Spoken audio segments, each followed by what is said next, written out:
Voilà, c'est dénaturé, exactement. Exactement. Ça s'appelle des connaissances dénaturées. Parce que ça s'est mélangé. Ça s'est mélangé. Mais ça a donné des trucs, des catastrophiques après. C'est-à-dire, tu vois toute la chassidou, où c'est parti. Chez le Baal Shem Tov, il n'y avait pas de picolage, hein, ça picolait pas chez le Baal Shem Tov. Ils ne picolaient pas, les gens. Il n'y a pas des réunions de picolage, ça n'existait pas. Chez le Baal Shem Tov, il n'y a pas des prières à midi. Ça n'existait pas.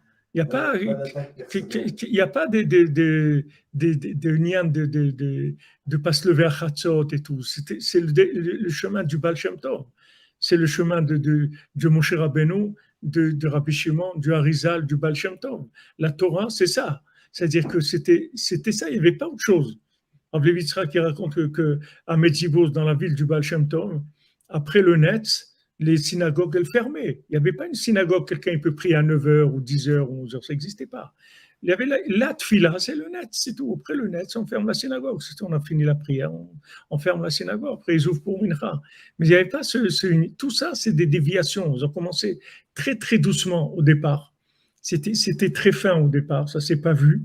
Et après, ça commençait petit à petit à s'écarter, à arriver des choses. C'est pas une Rahmanout. Hein? Ça ne vient pas d'une Rahmanout. C'est-à-dire Rahmanout. Parce qu'on pourrait dire, quelqu'un il n'a pas la force de se lever au net, bon, il y a des trucs de rattrapage.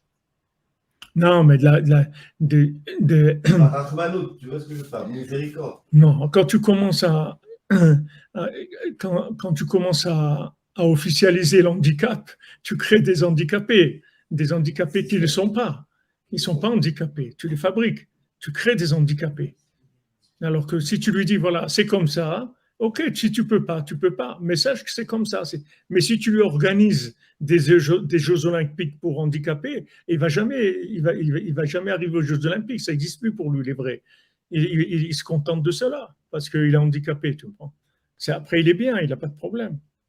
Il n'a pas de problème. Il y a des choses que nous, en tant que Baal Tshuva, même qu'on est comme on est, on ne peut pas faire. Il y a des fois, quand je voyage, je vais dans des endroits, tu vois des gens dans le mikvé à 11h du matin, en train de boire un petit café au lait, discuter, et trucs. Il est 11h.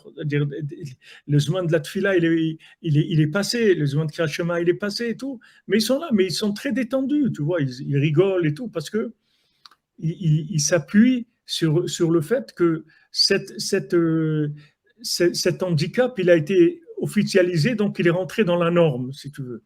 Il est rentré dans la norme, ils ne sont pas anormaux. Mais un Baal Tshuva, il ne peut pas faire ça. Un Baal Tshuva, même s'il va aller à 11h au mikvé, il va se cacher, il ne va pas prendre un café, il ne va pas s'asseoir rigoler. Il ne peut pas faire ça.